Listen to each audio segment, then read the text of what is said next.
Ending the cycle of abuse.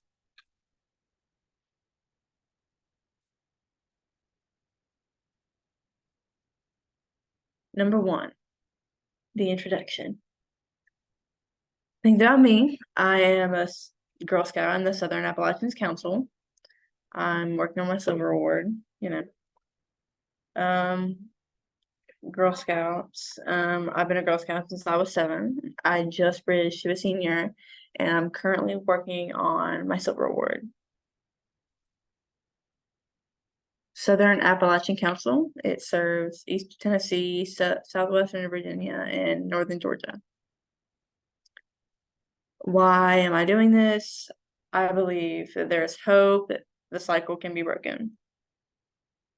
My goal for this presentation is to provide awareness and resources to victims and potential perpetrators of abuse. Number 2, background. So before we do anything, let's define abuse. Abuse can be when a caregiver repeatedly mistreats a child, resulting in harm. Physical abuse, sexual abuse, emotional abuse, and then neglect, when a caregiver fails to meet a child's basic physical and emotional needs. At least 1 in 7 children have experienced abuse or neglect in the last year. Let's talk about ACE, otherwise known as adverse childhood experiences. These are toxic early life stress. Examples are abuse, neglect, and household dysfunction. Intergenerational abuse and neglect, when abuse and or neglect is passed down from generation to generation. Risk factors and protective factors. Risk factors increase a person's risk of being either a victim or a perpetrator. Protective factors are factors that decrease the likelihood of abuse and neglect. 3, recognizing abuse and neglect. Physical abuse, child signs. Unexplained injuries, faded injuries after missing school, seems frightened of guardians, shrinks around adults, reports injury by a caregiver. Adult signs, so signs that an adult is abusing a kid. Lack of good explanation when asked about injuries, describes child as evil or in a negative way, harsh physical discipline on the child, history of abuse as a child.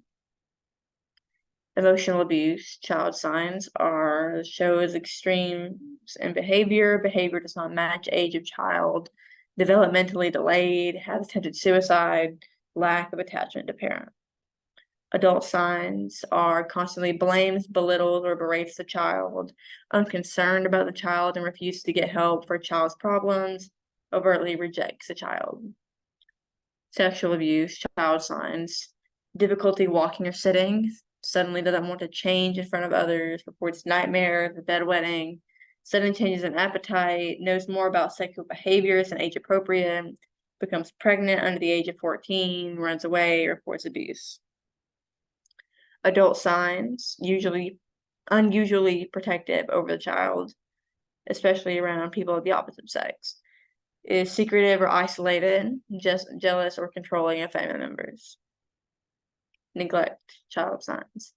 Is frequently absent from school, begs or steals food or money, lacks needed medical or dental care, immunizations or glasses, is consistently dirty and has severe body odor, lacks sufficient clothing for the weather, abuses alcohol or drugs. States there is no one at home to provide care. Adult signs, appears indifferent to the child, seems apathetic or depressed, behaves irrationally or in a bizarre manner, is abusing alcohol or other drugs. Number 4, risk factors. Understanding risk factors. Risk factors only increase likelihood of intergenerational abuse. A helpful analogy could be a seatbelt. Wearing a seatbelt can prevent you from getting hurt in a car accident. So when you take that seatbelt off, you have a higher risk of being hurt in a car accident, but that doesn't necessarily mean that you are going to get hurt in this car accident. Types of risk factors are socioeconomic status, parental stressors, social isolation. Number 5, protective factors. Understanding protective factors only decrease likelihood of intergenerational abuse. Helpful analogy: not wearing a seatbelt can increase the risk of getting harmed in a car accident, but when you put that seatbelt on, it decreases your likelihood. Types of protective factors are social networks, parental employment, adequate housing, access to healthcare. 6, resources. Here are some state resources in my area. Safe House, Home Safe in Robertson County, Genesis House. And here are just some national resources. National Abuse Hotline / Child Help, Self-Abuse Campaign, Help Youth at Risk for ACEs, or Adverse Childhood Experiences. Thank you.